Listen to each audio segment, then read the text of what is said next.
Shabbat, Perek Yudchet, Shabbat, 18th chapter, 3rd Mishnah. We're still dealing, this is the last time we're going to deal with, kind of the last time we're going to deal with Muktzeh. Again, just an introduction to this. Remember, anything that has to do with Pikuach Nefesh, endangerment to life, there's no Shabbat.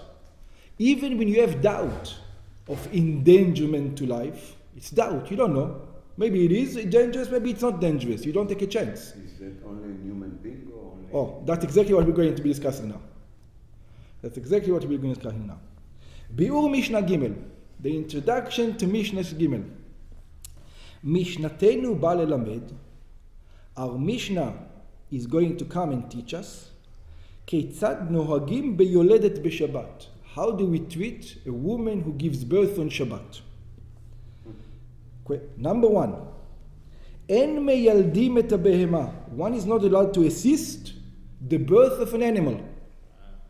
En moshchim et havalad merechem habehema. You don't allow to assist in any manner the birth of an animal, to pull the small cow out or whatever it is. Beyom Tov, you're not allowed to do it in Yom Tov. V'chol sheken b'Shabbat. How much more so on Shabbat? Now, Yom Tov is more lenient. Why is Yom Tov more lenient? Because you can eat the animal. So it's not muktzeh. Yeah? In Yom Tov, you can take the animal, cook it, and even cook it. So you can see, even on Yom Tov, you're not allowed to give birth to an animal, to assist with the help of the birth of an animal. So for sure, on Shabbos, you're not allowed to. Why? So the question is why? So we already covered this in the previous Mishnah. It's called tircha yetera. It's too much work. It's work. It's hard work. If you ever assisted in a birth, this is mamash hard work. It's hard labor. You can do easy labor. Things that take a couple of minutes. Feed the animal. But you're not allowed to move the barn on Shabbat. It's too much hard work. For example, an example that many people give is on Shabbat. If you live in an apartment building and you live on the 50th floor, so some people say you're not allowed to go into the elevator, and press the button because you're creating light, you're creating something. But you are allowed to take the sofa from the 50th floor and go all the way down the stairs and put it in the yard, as long as it says eruv, and sit in it. The truth is you're not allowed to. Why are you not allowed to? Tircha meruba. It's hard work, so you wouldn't be allowed to. But if it will be a light sofa, then you'll be allowed to. That's the idea. Okay. Aval, but what are you allowed to do? If it's not hard work, you're allowed to do something. Mesa'adim. You're allowed to help. A little bit. What does it mean, a little help? Ochazim et havalad betzeto min harachem. You can hold the baby when it comes out of the womb, shelo yipol haaretz, that he won't fall onto the earth, that he won't get injured, but not involved in the birthing process itself. After it's out, you're allowed to not pull him out. When it comes out, you're allowed to hold him so he doesn't get injured. That's right, soft landing. Or שתוחקים את בשרה כדי שיהיה הוולד יוצא. You're not allowed to put your hand inside the womb and take it out, but you're allowed to push a little bit on the stomach, so it can come out. יש מבארים שדווקא ביום טוב מותר לשאת. When is it that you're allowed to push in the stomach? So some says that's not on Shabbat. On Yom Tov you're allowed to push in the stomach. Because like we said, on Yom Tov the animal is not muktzeh. אבל בשבת לא. But on Shabbat you're not allowed to touch the animal at all. It looks like you are allowed to on Shabbat to hold the animal so it doesn't get injured. Let me ask you a question then. If we're here, there is a pikuach nefesh for behema? No, that's exactly what it said. There is no. It's not. That's exactly what we discussed. And even if it's your only animal and both the animal and the baby are going to die? No, it's an animal. An animal and a pen is the same status.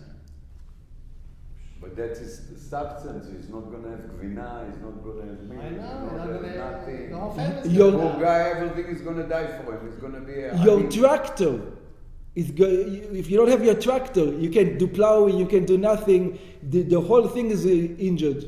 It's a tractor. You're not allowed to drive it on Shabbos. Yeah, but the tractor is not going to die. It might die. You might put it in a place where it's going to die. You're still not allowed to move it on Shabbat. Same idea. No, but here there is צער בעלי חיים. The Torah is talking about צער בעלי חיים. Exactly. You have to eat before Exactly. you eat it. Very good. So here the rule. צער בעלי חיים doesn't trump Shabbat. Yeah. Shabbat trumps צער בעלי חיים. Exactly correct. For some things, not for everything. Like we said, for the chickens, you're allowed to help them a little bit. You remember? Yeah. For צער בעלי חיים, you're allowed a little bit to help in some places. But not to hold the animal itself. Help. No, give it the soft landing. Yeah, the soft landing, for example, a little bit, but not tircha yetera.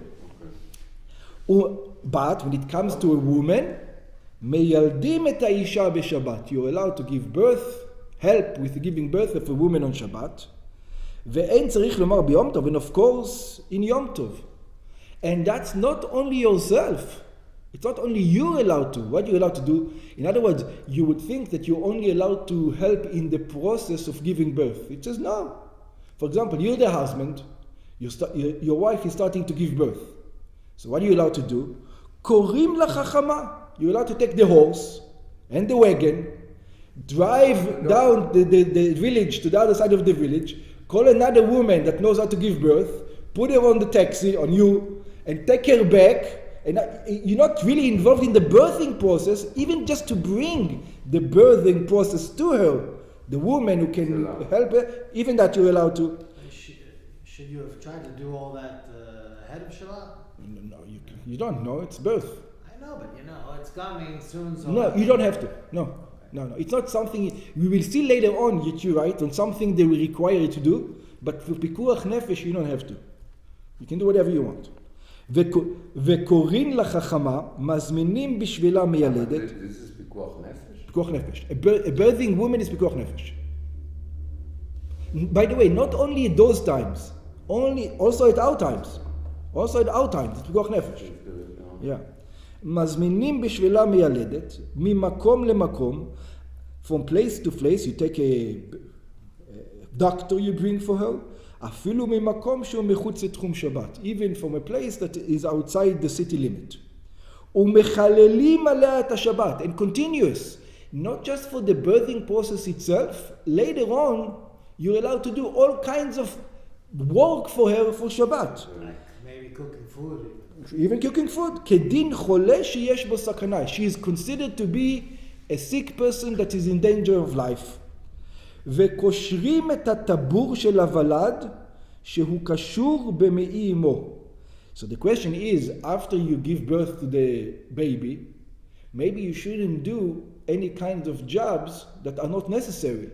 Only do the necessary jobs. Yeah? So maybe you should wait, how the umbilical cord is connected between the baby and the mother. It says, so wait after Shabbos to cut it. You don't need to cut it before Shabbos. Why are you cutting it? It's dangerous. There's a need for it. Of course. So if it's dangerous, then for sure you're allowed to cut it. But if it's not dangerous, let's say it's healthy to stay connected. So why cut it? So it says you're allowed to cut it. שקשור במעי אמו. שאם לא יקשרו יוצאו בני מאב. That if you're not going to tie it, there's a condition that can come. I'm not quite sure what is going to... אבל אין חותכים אותו בשבת. So you only prevent the danger. So once the danger is gone, you're not allowed to cut it. Yeah, today we do cut it. How can you tie it if it's one rope? You go like this and you tie. I'll make a loop in it. You make a loop in Oh, it. a loop. Yeah, and you tie. It will be good. I think that's what they do today also. Like this. Today they also tie and then they let you cut. First they tie, right, and then they cut. That's what they do today also, same thing. Okay. Yeah. I'm just not familiar. So. Rabbi Yossi says, אף חותכים את הטבור בשבת. No, you can also cut, it's part of the job. You're also allowed to cut the whole umbilical cord, and this is also the halacha. Oh, it's the halacha. The halacha that you're allowed to cut. וכל צריכי מילה עושים בשבת. And we're not going to discuss this now because we're going to discuss it in the next chapter, all the thing about circumcision. all the necessities of circumcision one does on Shabbat. כמפורש להלן בפרק הבא, like we're going to explain in the next chapter, שכן מילה בזמנה דוחה שבת. A מילה on the 8th day is going to push away Shabbat. In other words, מילה is more important than Shabbat. Circumcision is out trumps Shabbat. שנאמר הוא ביום השמיני ימול, because it says on the 8th day you should be circumcised, and that's out trumps Shabbat, ואפילו ביום שבת, even if it falls on Shabbat itself.